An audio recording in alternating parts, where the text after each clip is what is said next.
New maamer, Behecharim. You see it has the same recurring exodus because in the book, this Chassidic Heritage Series book, it's in the same book as the last one that we did because they're kind of sister maamers. They were said the same year, about a week and a half apart. They have similar themes and you'll see this one will reference back to the other one. So you'll see a lot of overlapping, even though the first one, the Chol Davar focus on how do we see this exodus is not just a past occurrence, we have the yearly occurrence, then we have the future occurrence. And the whole punchline we came to that was why would we still be talking about the exodus in the time to come? Because of the challenges that we went through, the value, and you could say the pleasure is a little bit of a too little of a word, but we'll just use it. The pleasure that God gets from us combating and engaging in the struggle is something that's not going to exist in the time to come. It's not going to be a challenge, a struggle anymore because they're going to be totally part of the program. Everything's going to be so obviously God. But we're going to look back and be like, hey, remember we had to fight for this kind of thing. We all want to live in a time of peace, but when you have to fight for that peace, it's very different. So you look back and you're like, hey, remember that fight that we did? Remember the value that we got from overcoming and overcoming and overcoming? So that's what we have for that. That one was said on Yud Aleph Nisan, which is the Rebbe's birthday, 3-4 days before Pesach starts. This one was said now at the end of Pesach, the week and a half later. And the focus of this one is on the splitting of the sea. So the first one was talking about the Exodus in general, and this one focuses specifically on the splitting of the sea. Again, you'll see a lot of overlap.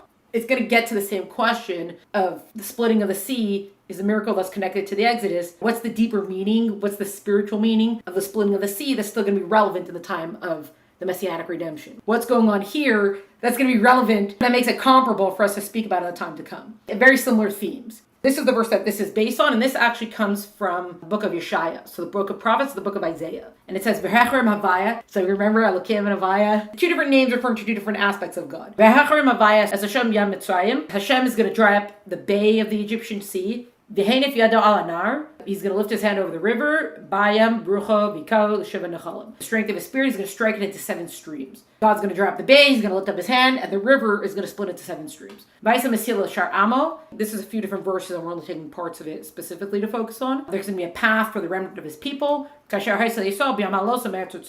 was for the Jewish people in the day they went up from the land of Egypt. We can already see what the imagery is here. The bay is going to dry up, and there's going to be this river, and it's going to split into 7 streams, and it's going to be just like when they left Egypt. Because remember, there was a splitting of the sea. We see exactly what the parallel is. We have the question, how can the verses compare the future splitting of the sea / river to the splitting of the sea of the Exodus? We're saying here that it's the same thing. It's going to be just like you went on the day you left Egypt. It's going to be the same. And what do you mean it's going to be the same? There seems to be not the same here. 4 questions the maamer is going to ask, and verses in between that support the questions, and that's what the maamer is going to address. Number 1, we have in the time of the Exodus, the sea was split. In the future, it's going to be the sea was split, and there's going to be this river that's going to be split. So you're like, the river's going to split. It's going to be exactly like the sea, and you're like, no, it's not. There's a river, there's a sea. It's not similar imagery, but not exactly the same thing. You don't need to rely on this Exodus comparison to be making your point right now. Say, oh, the river's going to split. It's going to be a great miracle. Why are you talking about the Exodus at a time like this? Because there are other times, the Yarden River, the Jordan River split when the Jewish people went into the land. And there's other stories of times when rivers split. So why are we going all the way back to the Exodus from Egypt when you want to talk about water splitting?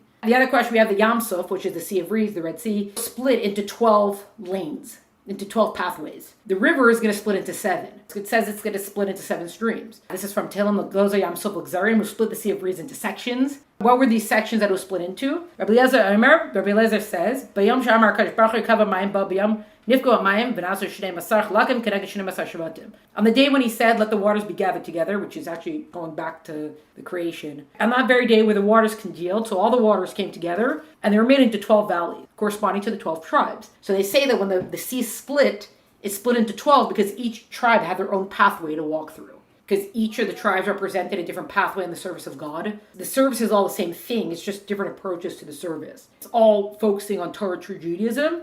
It's just different approaches. What do we emphasize? What do we focus on kind of thing? So on that day, the waters congealed. They made 12 valleys for 12 tribes. Then shvil shvil. Elu es elu. They were made into walls of water between each path, and the people could see one another, and they saw the Holy One, blessed be, walking between them. The sea didn't split into 1, it split into 12 partitions. They could see through it, and God was walking between them. That's how they crossed through the sea. Different verses, and this different commentary is telling us that it actually did split into 12.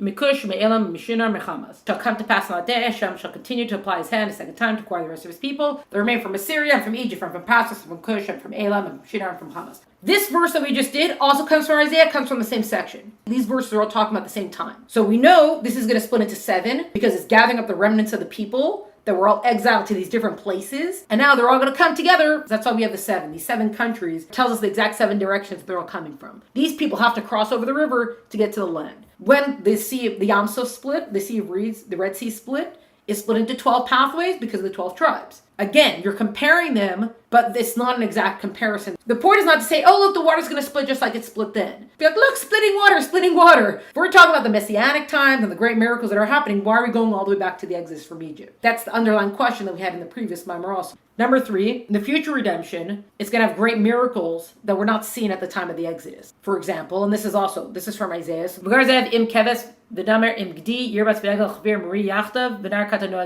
A wolf shall lie with a lamb, and a leopard shall lie with a kid, and a calf and a lion cub and a fowling together, and a small child shall lead them. Maamar doesn't quote the whole verse, but I took the whole verse so you could see. I'm just going to guess you've heard the wolf lying with the lamb before. It comes from right here. All these verses are within the same section. They're all within verses of each other. They shall neither harm nor destroy it on my holy mount, for the land shall be full of knowledge of the Lord, as water covers the seabed. Here we have something else. We're like, look at what's going to happen in Messianic times. The wolf is going to lie with the lamb, and no one's going to be fighting anymore. That most definitely did not happen in the splitting of the sea. They were chasing after them to kill them. There was no wolf lying with the lamb moment there. So again, it's like, why are you going all the way back to the Exodus when you have, look what's going to happen in Messianic times? While we're looking at this miraculous thing of the wolf lying with the lamb, let's talk about the Exodus. Where does that come in? The last question, as mentioned in the previous Maamar, the wonders of the future redemption will exceed those of the Exodus. As in the days of your Exodus, the land of Egypt, I will show you wonders. Remember that the world is going to see that the mouth of God has spoken. It's going to be so obvious, godliness, and God is going to be so obvious. We're talking about great miracles. This did not necessarily occur at the time of the splitting of the sea. So from all the comparisons you could be making, why are you going back to the Exodus? And not just that, they're comparing them here as if it's adding praise to the time of the future redemption. Do you know how great it's going to be? It's going to be as great as Egypt, and even a little bit more than that. It seems like you're going backwards a little bit. That's the groundwork for the Maamar here. Because the 2nd days of Pesach, the 7th day is when the sea split. We have the Exodus on the 1st day, and then the 7th day is the splitting of the sea. So that's what we commemorate. People stay up all night, study, because they're in anticipation of the miracle that occurred that day. And actually, if you've ever noticed this before, you know the prayer of Hallel that's added on a lot of holidays? You could say a whole Hallel. It's called whole Hallel or half Hallel. So there are certain days that you don't say all of Hallel, a few paragraphs that are not said. So for example, like on Sukkot, you say all of Hallel. Hanukkah, you say all of Hallel. Great praises to God, etc. Right? All these extra praises that we're adding. On a day like Rosh Chodesh, it's half Hallel. A lot of the extra praises, but there's a few paragraphs that are not said. The beginning of Pesach, you say all of Hallel. You actually say it day and night, which usually it's just you say it during the daytime. But Pesach, night and day for the first 2 days. And then it goes from saying all of Hallel, it switches over here to half Hallel. The general idea of it is my creatures are drowning in the sea and you're standing around singing my praises. Even though God had to drown the Egyptians, this is the full circle of the story. You don't have to pray so loudly at a time like this, right? There is still this negative thing that occurred then. It's an interesting... Anyways, we're asking these questions because on the 7th day of Pesach, that's when the sea split. So comparing this river splitting in the future to the sea splitting here, what's the connection? Why are we still going to be talking about this? It seems like all the miracles of the Messianic time are going to far outpace. We know the Exodus is a big deal, but we're talking about Messianic times. We've been waiting that for a long, long time. And the world is going to change. Why are we going back to the Exodus? Of course, we have to set it up a little bit and go into the whole thing about talking about the Exodus, etc., before we can start addressing what was the real spiritual thing going on here and why is that relevant, will still be relevant in Messianic times. So first we have, you probably recognize this, B'chol davar dar, in every generation, B'chol yom v'yom, and every day, Chayav Adam l'eretz atzmo, kilu yatsa hayom mitzrayim, as if he left today, as if today he left the land of Egypt. In every generation, we have to see ourselves as having just left Egypt, plus we have to speak about the Exodus every day. So we have this commandment. Remember, this goes back to, well, we're going to see it in a second, the 3 things. The original occurrence, the yearly commemoration, and right in the future. Every single day, we're supposed to see ourselves as having left Egypt today. We already know the answer from that from the other Maamar. Akar Shema, that's the other Maamar. We say Shema morning and night. Akar Shema tzarech lasker, it's Pesayim, Emes v'yatziv. Rabbi Menachem tzarech lasker, Ba'malchus, Acherim Ermim tzarech lasker, Es Makas B'charetz v'kriyas Yamsov. Okay, we already know we're supposed to mention the Exodus every day. But something else, one who says the Shema must remember the Exodus from Egypt when saying Emes v'yatziv. So Emes v'yatziv it's the 4th paragraph of Shema. Remember we did the Maamar Yehuda Ata, and each of the brothers kind of corresponded. There was that one that has all the vavs in it. There's like 15 vavs, and it's a vav is and, so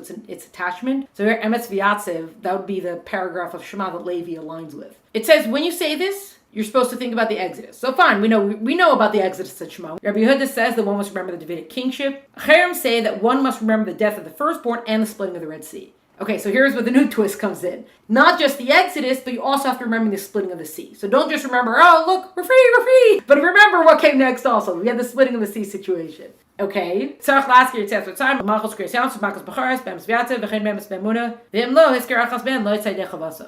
taking from the Shulchan Aruch, from the Code of Jewish Law. They call it the Shulchan Aruch Harav, so the one that the Alter Rebbe wrote, not the original one that Rabbi Yosef Karo wrote. In the blessings that begin Emes V'Yatzev and so too in Emes V'Emunah, that's another paragraph that comes before Shemona Esrei, during the daily Shachars, during the weekday Shachars. One must make mention of the Exodus from Egypt, God's sovereignty. See, here it says the Davidic kingship. Here he's saying God's sovereignty. And the splitting of the sea and the plague of the firstborn. The Alter Rebbe says, if one did not mention one of these themes, he has not fulfilled his obligation.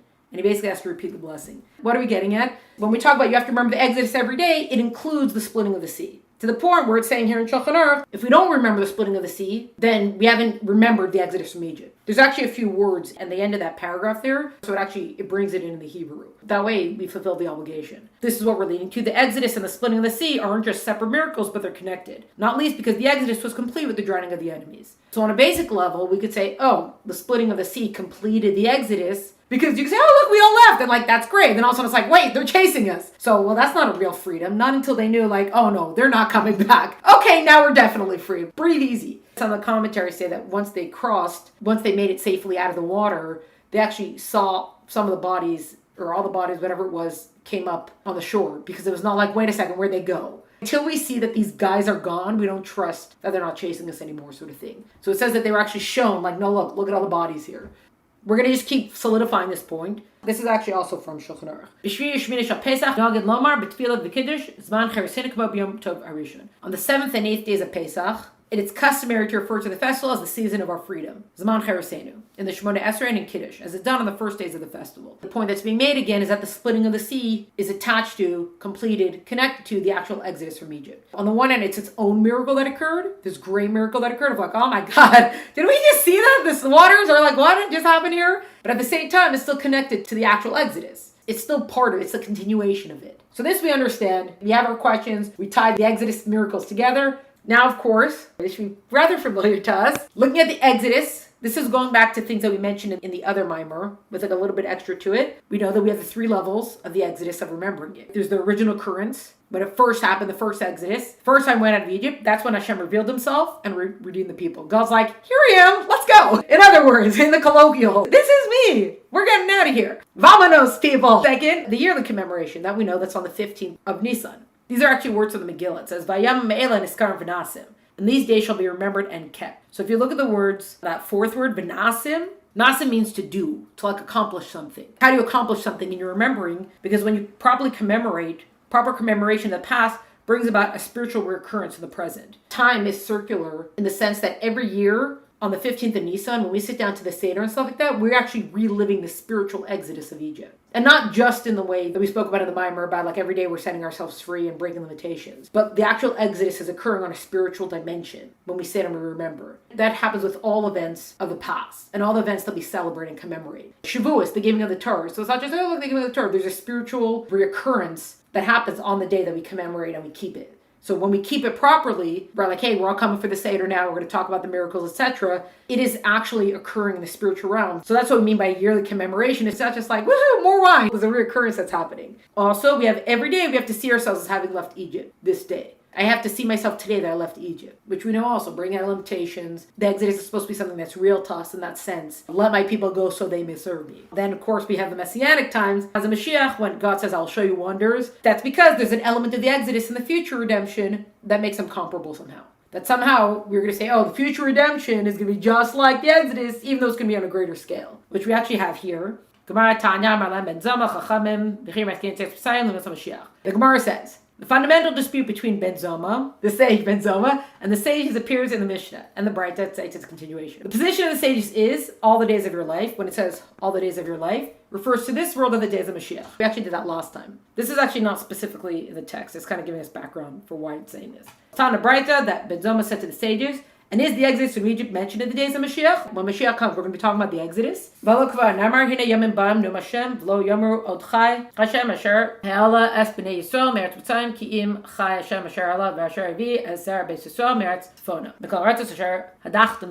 Was it not already said that Yirmiyahu prophesied that in the days of Mashiach, behold, days are coming, says the Lord, that they will no longer say, the Lord lives, who brought up the children of Israel out of the land of Egypt. Rather, as the Lord lives, that brought up and led the seed of the house of Israel out of the north country from all the countries where I have driven them. Basically, he's saying, what's this deal about mentioning the Exodus in Messianic times? And he brought a verse from Jeremiah, from Yirmiyahu. Summation, Amar lo, they said to him, Lo shetach yitzet v'tzayim,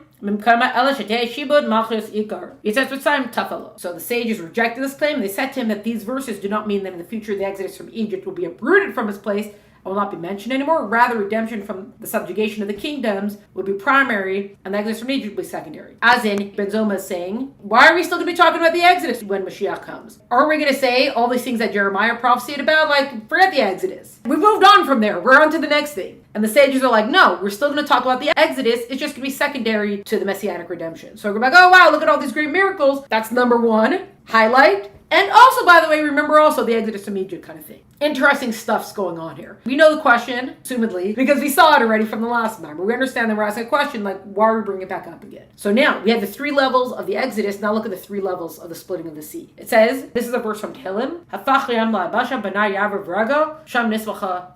He turned the sea into dry land. They will cross the river by foot. There will rejoice. When you look at the translation in Tehillim, I saw a translation that didn't translate like this and one that did translate like this. Because if you look, there's a verb change that occurs. Past, future/present, and future tense. Hafach lam le'ebasha, that's written in past tense. Hafach means he turned over, because that talks about the original occurrence. Turn the sea into dry land, yes, we know that happened. That was the splitting of the sea. Banai yav v'rago, that's a future tense, that they will pass by foot. They're going to pass through the river. Remember? Isaiah spoke about the river. It's written in a future tense because future from the day of the original splitting, but it's also for us present that there's a spiritual splitting every year. When that occurrence, when we properly commemorate, then there's actually that spiritual recurrence of the event. And also in the future, right? We know it's going to be like that. It says the Messianic times. We will rejoice with him. Bo can be rejoice in him. So that will be a time when the essence of God will be seen and we will rejoice in him as in the real him. Because we've said, we know that in Messianic times, God is going to be so obvious and evident. The real God is going to shine through. The realness of God is going to, without layerings and coverings. So we're already starting to